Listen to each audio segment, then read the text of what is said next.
In the late 15th and early 16th centuries, the Italian city-states were caught in a storm of ambition, betrayal, and endless warfare. Powerful families rose and fell with frightening speed, mercenary armies sold their loyalty to the highest bidder, and the great powers of France and Spain loomed over Italy, ready to take advantage of its divisions. It was in this turbulent and violent world that a man named Niccolò Machiavelli observed the workings of politics with sharp eyes, a restless mind, and an honesty that both shocked and disturbed his contemporaries. He would go on to write one of the most controversial and influential books in history, The Prince. This book was not about virtue, not about morality, not about ideal forms of government. It was about power. How to get it, how to keep it, and how to use it. Machiavelli was born in 1469 in Florence, one of the most vibrant and dangerous cities of the Renaissance. Florence was a place of art and beauty, the home of figures like Leonardo da Vinci and Michelangelo, but it was also a city consumed by political intrigue. The ruling family, the Medicis, dominated Florence with cunning and wealth, but they were not invincible. Machiavelli grew up in a society where governments could be overthrown overnight, where alliances shifted constantly, and where survival required both intelligence and ruthlessness. It was this world that shaped his philosophy. He was not an armchair thinker writing about imaginary utopias. He was a man who lived inside the fire of politics, and his ideas were forged in that chaos. For much of his life, Machiavelli was a public servant. He worked as a diplomat for the Republic of Florence, traveling to meet kings, popes, and generals. He negotiated with the ruthless Cesare Borgia, the son of Pope Alexander VI, who embodied everything Machiavelli admired and feared in a leader. Borgia was ambitious, cunning, and utterly merciless. He used deception and violence to crush his enemies, but he also inspired loyalty among his soldiers and respect among his allies. To Machiavelli, Borgia was a living example of the kind of prince who could seize fortune and bend it to his will. Even though Borgia would eventually fall from power, his brief reign left a mark on Machiavelli's thinking. Machiavelli also saw the weakness of Italy firsthand. The Italian city-states, Florence, Venice, Milan, Naples, and the Papal States, were constantly at war with each other. But unlike powerful nations such as France and Spain, Italy relied heavily on mercenary armies, soldiers who had no loyalty except to money. Machiavelli despised these mercenaries. He saw them as cowardly, unreliable, and dangerous to the state. In his writings, he argued that a prince should rely on his own people, his own army, and his own resources. Depending on outsiders, he warned, was the surest way to disaster. When the Medici family returned to power in Florence in 1512, Machiavelli's life took a dramatic turn. He was dismissed from his post, accused of conspiracy, imprisoned, and tortured. Though eventually released, he was banished from public life. It was during this exile, bitter and humiliated, that he wrote The Prince. In just a few months, he poured onto paper the hard lessons he had learned about politics. He dedicated the book to Lorenzo de' Medici, perhaps hoping that by offering his wisdom, he might regain favor. But more than a job application, The Prince was a manual of power unlike anything the world had ever seen.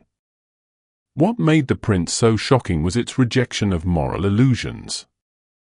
Earlier philosophers often wrote about the ideal ruler as someone virtuous, wise, and just, someone who governed with fairness and goodness. Machiavelli stripped away these fantasies. He wrote not about what should be, but about what was.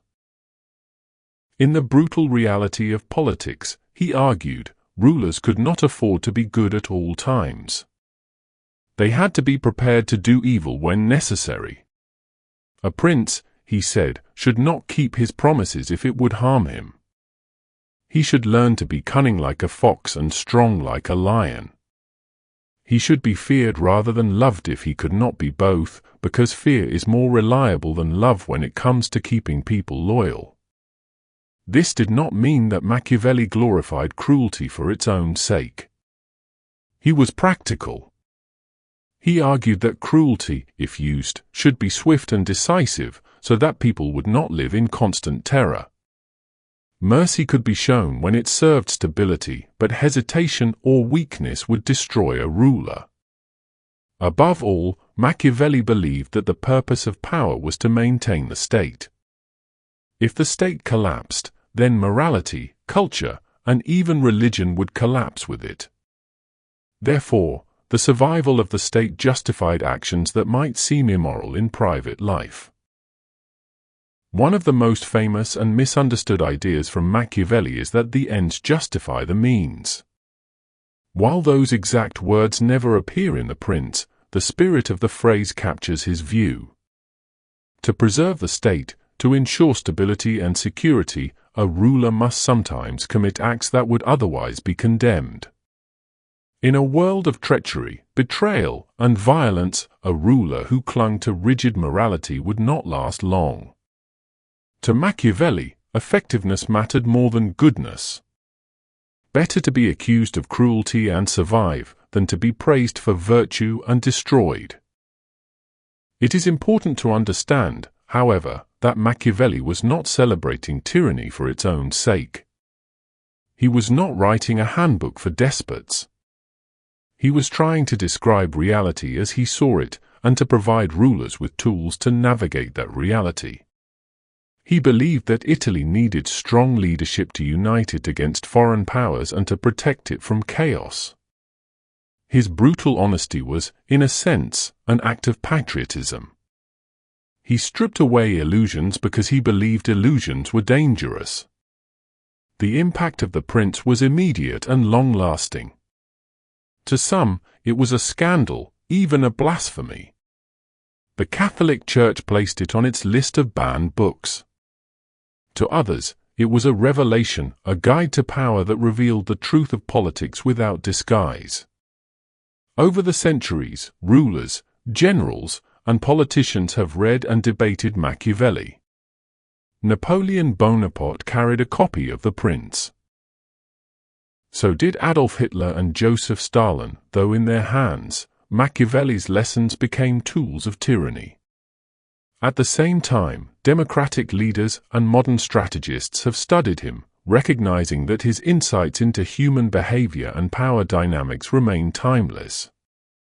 Machiavelli has given us more than just shocking advice, he has given us a way to think about politics realistically. He teaches us that human beings are driven by ambition, fear, and self-interest. He warns us that appearances often matter more than truth in politics. A ruler must seem virtuous, even if he is not. He must manage his image as carefully as his army.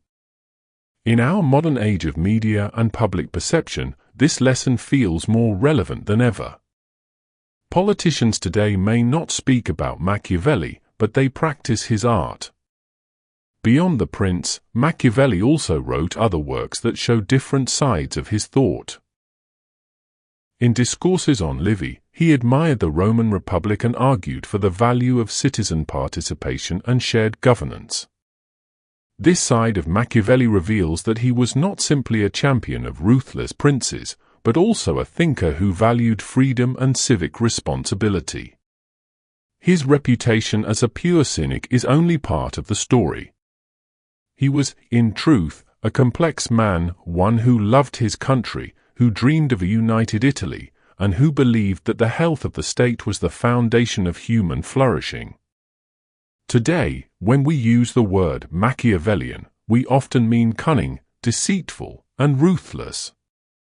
But to reduce Machiavelli to a symbol of evil is to misunderstand him. He was not advocating wickedness for its own sake.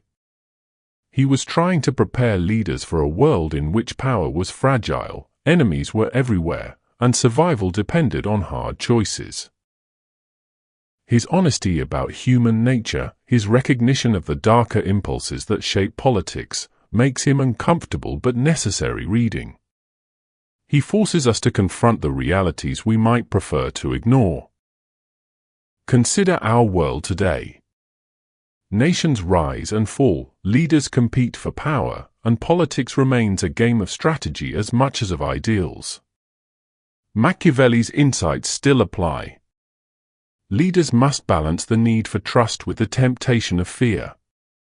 They must present themselves as virtuous while navigating ruthless struggles behind the scenes. They must make choices that may harm some for the survival of the whole. Whether in government, business, or personal ambition, the Machiavellian lesson is clear. To succeed, one must understand power not as we wish it to be, but as it really is. Niccolò Machiavelli died in 1527, largely unappreciated and distrusted in his own time. Yet his words outlived him, shaping centuries of thought. He has been called a teacher of evil, but also a teacher of truth. His name has become both a warning and a compliment, depending on who speaks it. Perhaps that is the ultimate proof of his genius. He revealed something so deep about the nature of power that we are still wrestling with it 500 years later. When we read The Prince today, we are not just reading about Renaissance Italy. We are reading about ourselves, about the temptations and fears that drive human beings, about the choices that leaders must make when ideals clash with survival. Machiavelli challenges us to ask, would you rather be loved or feared? Would you sacrifice morality for stability? Would you dare to tell the truth about human nature, even if people hated you for it?